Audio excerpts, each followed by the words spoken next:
लेकिन जो बिल्कुल भी एक्सपेक्टेड नहीं था वो ये कि पुल के ट्रैफिक में एक रेस्क्यू वैन भी फंसी पड़ी थी और जोर जोर से इमरजेंसी सायरन बजा रही थी। तो वैन वाले ने बताया कि महावीर कोलियरी माइन में बहुत बड़ा कांड हो गया है और 65 मजदूर बेचारे अंडरग्राउंड माइन में ही फंस गए हैं। आप बिलीव नहीं करोगे कि हर एक मिनट में 23,000 लीटर पानी बाहर निकाला जा रहा था। तो यहाँ पर है वो दूसरी वाली कोल सीम जिसका नाम है नारायणपुरी सीम और 12 और 13 नवंबर की रात इस नारायणपुरी सीम में ही हादसा हुआ था। और दूसरी बात ये कि 8 घंटे की शिफ्ट लगातार होती है, नीचे कोई सिगरेट बीड़ी भी नहीं पी सकते। As a result of this ऊपर वाली सीम से बाढ़ की तरह पानी आने लगा। तो ये मिनिस्टर जसवंत सर को बोलता है कि ये क्या फालतू चिड़िया का घोंसला बनाने में लगे हुए हो, इससे कोई मजदूरों की जानवान नहीं बचने वाली। तो लास्ट में उस काली गुफा में अकेला बचा तो सिर्फ ये एक बहादुर सरदार।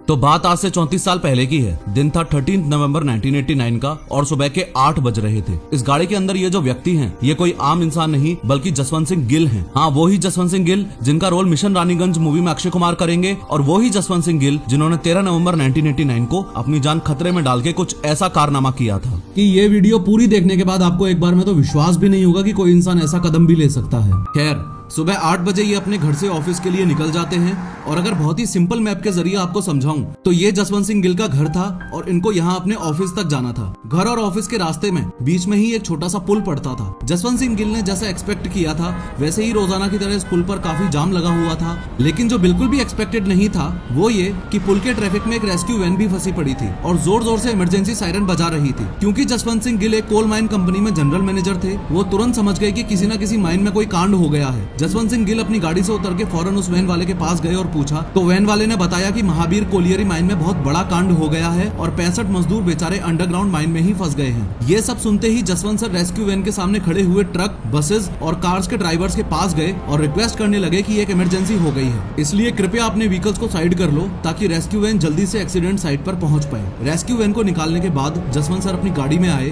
और उन्होंने ये डिसीजन लिया कि आज वो ऑफिस ना जाकर उस रेस्क्यू वैन के पीछे पीछे एक्सीडेंट साइट पर ही जाएंगे। सुबह लगभग 8:30 बजे जसवंत सिंह गिल जैसे ही एक्सीडेंट साइट पर पहुंचे तो देखा कि कुछ लोगों की भीड़ लगी हुई थी। चारों तरफ अफरा तफरी मची हुई थी, लोगों को कुछ समझ नहीं आ रहा था। आगे बढ़ने से पहले आपको ये बात भी अच्छे से पता होनी चाहिए कि जसवंत सर सिर्फ नॉर्मल माइन इंजीनियर नहीं थे, वो रेस्क्यू ट्रेंड पर्सन भी थे। हर माइनिंग कंपनी अपने कुछ एम्प्लॉइज को रेस्क्यू ट्रेंड रखती है क्योंकि माइनिंग कंपनीज में कभी ना कभी तो एक्सीडेंट होता ही है। इसके अलावा एक बार आपको फिर से बता देता हूँ कि जसवंत सर का इस वाली माइन से कोई लेना देना नहीं था, वो किसी और दूसरी माइन में काम करते थे और वहां पर जनरल मैनेजर थे। अभी तक जसवंत सिंह गिल को सिर्फ इतना पता चला था कि इस कोयले की अंडरग्राउंड माइन में पानी भर गया है और 65 मजदूर अंदर ही फंसे रह गए हैं। खैर, ऐसे केस में सबसे पहला सॉल्यूशन जो किसी के भी दिमाग में आएगा वो ये कि पहले तो माइन में से पानी बाहर निकाल लो, उसके बाद मजदूरों को बाहर निकाल लेना। तो ऐसा करने के लिए दोनों शाफ्ट में ज्यादा से ज्यादा सबमर्सिबल पंप्स लगाए गए और शाम तक धड़ाधड़ पानी बाहर खींचा गया। आप बिलीव नहीं करोगे कि हर एक मिनट में 23,000 लीटर पानी बाहर निकाला जा रहा था। और उस दिन यानी 13 नवंबर को जब शाम को कैलकुलेशन की गई तो ये पता चला कि जितना पानी माइन में भर गया है उसे निकालने में 1.5 से 2 महीने लग जाएंगे। 1.5 से 2 महीने? ये कैसे पॉसिबल है?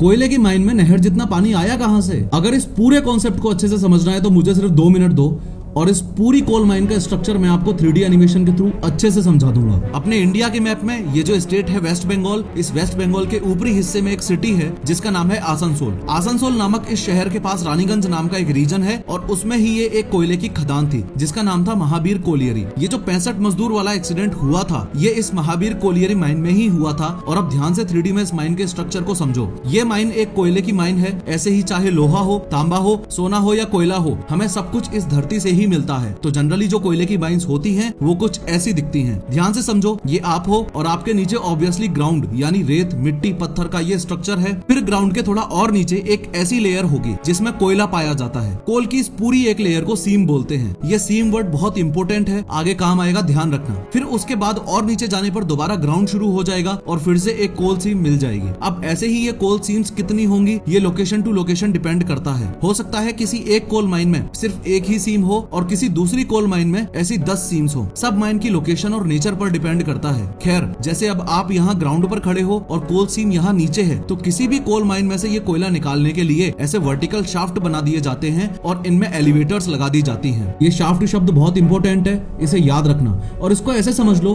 कि लोगों के नीचे जाने के लिए ये बस एक सूखा कुआं था और कुछ नहीं।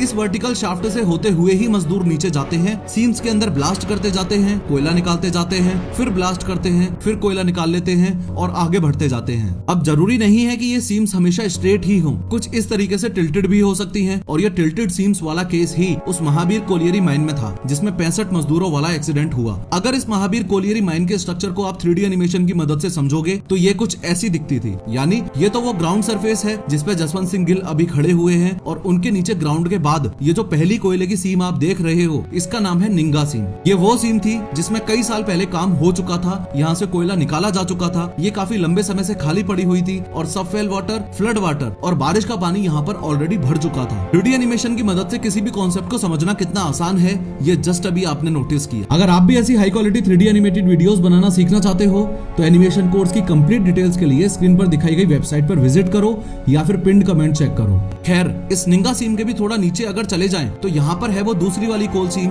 जिसका नाम है नारायणकुरी सीम और 12 और 13 नवंबर की रात इस नारायणकुरी सीम में ही हादसा हुआ था। ध्यान से समझो कि एग्जैक्टली ऐसा क्या हुआ था कि नीचे वाली सीम में ऑलमोस्ट बाढ़ ही आ गई थी। देखो, 12 और 13 नवंबर की रात जब हादसा हुआ तब इस नारायणकुरी कोल सीम का काम ऑलमोस्ट यहाँ तक पहुंच चुका था। याद है मैंने आपको शाफ्ट के बारे में बताया था, तो नारायणकुरी कोल सीम के जो 2 शाफ्ट थे वो इस जगह पर थे। यानी कोई भी मजदूर अगर नारायणकुरी कोल सीम में जाता तो उसका एंट्री एग्जिट वाला काम इन दोनों शाफ्ट के थ्रू ही होता था। अब जैसे नारायणकुरी कोल सीम के लिए यहाँ 2 शाफ्ट थे, वैसे ही ऊपर वाली निंगा कोल सीम में जब काम चलता था तो उसका भी कोई ना कोई शाफ्ट रहा होगा ना। तो इस निंगा कोल सीम का वर्टिकल शाफ्ट यहाँ था। अब एक हैरान करने वाली बात ये है कि फॉलोइंग व्हाटएवर अननोन रीजंस, निंगा कोल सीम के इस वर्टिकल शाफ्ट की डेप्थ यहाँ तक थी, यानी नारायणकुरी कोल सीम की जो छत है उसके जस्ट ऊपर तक। इसका एक सिंपल सा मीनिंग ये होता है कि निंगा कोल सीम में जो पानी था वो उसके शाफ्ट की वजह से इस पॉइंट तक था, यानी नारायणकुरी कोल सीम की छत से बस थोड़ी ही दूर था। यहाँ इस बात का भी ध्यान रखना कि माइनिंग वालों को पता था कि यहाँ पर पास में ही पानी है, इसलिए उन्होंने नारायणकुरी कोल सीम के अंदर इस शाफ्ट वाले पॉइंट से 60 फीट के डायमीटर में मार्किंग कर रखी थी कि इस जगह पर कोई भी ब्लास्टिंग नहीं की जानी चाहिए। अब 12 नवंबर की रात 12 बजे हुआ ये कि 232 वर्कर्स दोनों शाफ्ट की मदद से नारायणकुरी कोल सीम में जाने लगते हैं। आगे बढ़ने से पहले अंडरग्राउंड कोल माइनिंग के बारे में आपको 2 बातें अच्छे से पता होनी चाहिए। पहली तो ये कि यहाँ 24 घंटे काम चलता है, 8-8 घंटे की 3 शिफ्ट होती है, सुबह 8 से 4, फिर 4 से रात के 12 बजे तक और फिर 12 बजे से सुबह 8 बजे तक। तो ये 232 वर्कर्स रात की 12 से 8 वाली शिफ्ट में नीचे गए थे। और दूसरी बात ये कि 8 घंटे की शिफ्ट लगातार होती है, नीचे कोई सिगरेट बीड़ी भी नहीं पी सकते क्योंकि CH4 एमिशंस की वजह से अंदर कोल माइन में आग लगने का डर रहता है। खैर, 12 और 13 नवंबर की उस खतरनाक रात को 12 से 4 बजे तक सब कुछ ठीक चल रहा था, लेकिन उन्हीं 232 वर्कर्स में से किसी वर्कर ने लापरवाही के कारण या किसी लालच में आकर उस एरिया में ब्लास्ट कर दिया जहां निंगा कोल सीम के शाफ्ट की रीच थी, यानी जिस जगह वो 60 फीट डायमीटर की मार्किंग थी कि उसके अंदर ब्लास्ट नहीं करना है। As a result of this ऊपर वाली सीम से बाढ़ की तरह पानी आने लगा। यहाँ समझने वाली बात ये भी है कि कोल माइंस एरिया वाइज काफी बड़ी होती हैं, तो सब मजदूर एक जगह काम नहीं कर रहे होते, हर कोई अलग अलग जगह फैला हुआ होता है। तो पानी आते ही हड़कंप मच गया। जो 161 लोग शाफ्ट के पास काम कर रहे थे वो तो शाफ्ट की मदद से ऊपर जमीन पर आ गए और बच गए। जो 71 लोग नीचे रह गए उसमें से 6 उस बाढ़ की चपेट में आ गए और जान गंवा बैठे। अब बचे हुए जो 65 लोग थे वो इस नारायणकुरी कोल सीम के अदर एंड पर थे, यानी शाफ्ट के अपोजिट वाले कोने पर थे। तो फाइनली 13 नवंबर को सुबह 8:30 बजे जब जसवंत सिंह गिल महावीर कोलियरी माइन पर पहुंचे तो स्थिति ये थी कि दोनों शाफ्ट में तो ऑलरेडी 12 मीटर पानी भर चुका था, नारायणकुरी कोल सीम भी फुल भरी हुई थी और बस एक कोने पर 65 मजदूर बेचारे फंसे पड़े थे। अब माइन के ऊपर यहाँ पर धड़ाधड़ पॉसिबल सॉल्यूशंस पर चर्चाएं चलने लगी थी। सबसे पहले सॉल्यूशन के बारे में हम बात कर चुके हैं, सबमर्सिबल पंप्स की हेल्प से पानी बाहर निकालने वाला, लेकिन वो सॉल्यूशन किसी काम का नहीं है क्योंकि पूरा पानी निकालने में 1.5 से 2 महीने लगेंगे और तब तक मजदूर जिंदा नहीं बच पाएंगे। दूसरा सॉल्यूशन ये सोचा गया कि जिस लोकेशन पर मजदूर फंसे पड़े हैं उसी जगह एक नया शाफ्ट बना दिया जाए, तो उसकी भी कैलकुलेशन करने पर यह पता लगा कि कम से कम 6 महीने लगेंगे और तब तक मजदूर जिंदा नहीं बच पाएंगे। तीसरा सॉल्यूशन ये सोचा गया कि ऊपर वाली निंगा कोल सीम का जो शाफ्ट ब्लास्ट हो गया है वहीं से नीचे जाया जाए और मजदूरों को निकाल के लाया जाए, लेकिन उस शाफ्ट में पानी इतना ज्यादा भरा हुआ था कि किसी भी हाल में आन जान संभव नहीं था। इसके बाद जसवंत सिंह गिल, जो कि IIT ISM धनबाद से पढ़े हुए रियली टैलेंटेड माइनिंग इंजीनियर थे, उन्होंने अपना आइडिया बताया कि क्यों ना जमीन से लेके मजदूरों तक 22 इंच का छोटा सा बोरहोल किया जाए, उसमें एक कैप्सूल को डाला जाए और उसके थ्रू बंदों को बाहर निकाला जाए। चूंकि ऐसा कुछ इतिहास में आज से पहले कभी नहीं हुआ था, इसलिए जैसे ही ये आइडिया लोगों ने सुना तो सौतेली सास की तरह मुंह बनाने लगे, आनाकानी करने लगे और 95% मौजूद लोग इस आइडिया से असहमत थे। लोगों की असहमति के बाद भी जसवंत सिंह गिल ने लोगों को बोला, तुम जो कर रहे हो करते रहो, मुझे जो आइडिया सही लग रहा है मैं उस पर काम करूंगा और तुम्हारे रेस्क्यू प्रोसेस में इस कैप्सूल वाले आइडिया का कोई इंटरफेरेंस नहीं है, so it should not be a problem to anyone. फिर जसवंत सिंह गिल वर्कशॉप वर्कशॉप में गए और वर्कर से स्टील का कैप्सूल बनवाना शुरू किया। चूंकि ऐसा कुछ पहले नहीं हुआ था और ये न्यू आइडिया था, इसलिए कैप्सूल बनाते वक्त सब ट्रायल एंड एरर वाला सीन चल रहा था। सबसे पहले कैप्सूल रॉड का था और कुछ ऐसा निकल कर आया, दूसरा कैप्सूल कुछ टॉर्पीडो टाइप का निकल कर आया और तीसरा कैप्सूल फाइनली वैसा निकल कर आया जैसा चाहिए था। ये कैप्सूल प्रिपेयर करवाने में और ग्राउंड लेवल से मजदूरों तक 22 इंच का बोरहोल करवाने में लगभग 2 दिन और लग गए थे। लेकिन सवाल यह है कि बिना फूड एंड वाटर के मजदूर 2 दिनों तक नीचे जिंदा कैसे रहे? इसका आंसर है कई सालों पहले किया गया ये एक छोटा सा बोरहोल जो काफी छोटा था और इसके थ्रू ही मजदूरों तक फूड, मेडिसिन एक्सेट्रा पहुंचाए जा रहे थे। एनीवेज, ये कांड इतना बड़ा था कि जब तक कैप्सूल और 22 इंच का बोरहोल प्रिपेयर हुआ, इन 2 दिनों में 25,000 लोगों की भीड़ और काफी बड़ी बड़ी अथॉरिटीज भी वहाँ इकट्ठी हो गई थी। इन्हीं लोगों में से एक था ये बंगाल का मिनिस्टर जो जसवंत सिंह गिल एकदम खिलाफ था। कैप्सूल प्रिपेयर होकर जैसे ही बोरहोल के पास लाई गई तो ये मिनिस्टर जसवंत सर को बोलता है कि ये क्या फालतू चिड़िया का घोंसला बनाने में लगे हुए हो, इससे कोई मजदूरों की जानवान नहीं बचने वाली। रिस्पांस में जसवंत सर ने कैप्सूल को खड़ा करवाया और मिनिस्टर को बताया कि बूट और पगड़ी को मिलाकर मैं 6 फुट 2 इंच का हूँ और 95 किलो का हूँ और इस बात की गारंटी है कि नीचे फंसे हुए 65 मजदूरों में से ना ही तो कोई मेरे से लंबा है और ना ही कोई मेरे से मोटा है। तो अगर मैं इस कैप्सूल में घुस सकता हूँ तो इस कैप्सूल के थ्रू उन 65 लोगों की जान भी बचाई जा सकती है। इतना सब समझने के बाद भी उस मिनिस्टर को ये सब बकवास लग रहा था। उसने उस समय के वेस्ट बंगाल के चीफ मिनिस्टर श्री ज्योति बसु को कॉल लगाया और बोला कि सर कोई और सुझाव सोचना पड़ेगा, ये सरदार तो कोई चिड़िया का घोंसला बनाने में लगा हुआ है जिससे कोई जान नहीं बचने वाली। खैर फाइनली सब कुछ रेडी होने के बाद 15 और 16 नवंबर की रात को 2:35 पर जसवंत सिंह गिल कैप्सूल के थ्रू नीचे गए। इस बात को भी समझो कि इस कैप्सूल का सफर कोई आसान नहीं था।